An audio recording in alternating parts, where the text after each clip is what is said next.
Okay guys, have you ever came out to your Troy Bilt Bronco and you cannot get it to start? You don't get no clicks. You got a fully charged battery.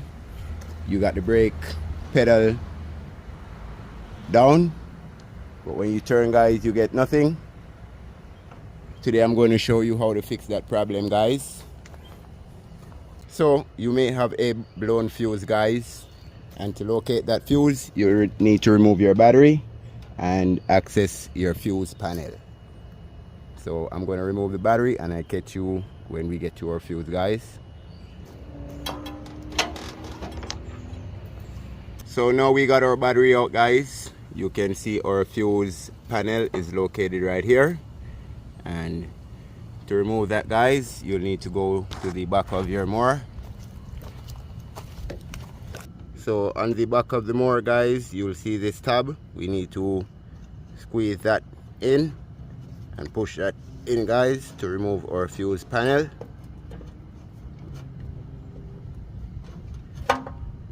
So now guys we can reach in here and access our fuse, our main fuse guys, and you have to push down this tab, and you can use some needle nose pliers guys to pull out the fuse. And as you can see here guys, this fuse is blown, so we'll need to change that guys.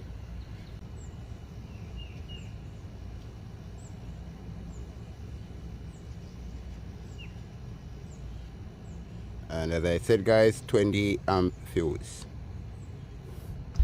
So here's our new fuse guys, 20 amp.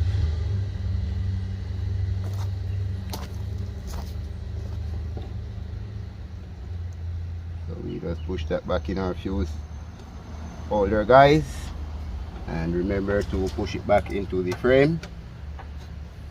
And now we can just install our battery and test it guys. Okay guys, so let's go ahead and test it.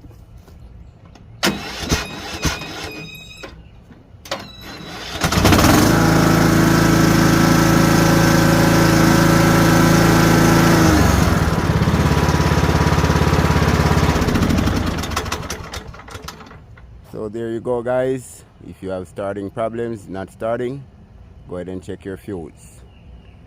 And the bonus tip today guys, if you have a flailing PTO lever like I do, that can cause starting issues as well. And what you'll need to do there guys, so what you'll need to do then guys is pull your right idler pulley forward, and I'll show you the process how I do it.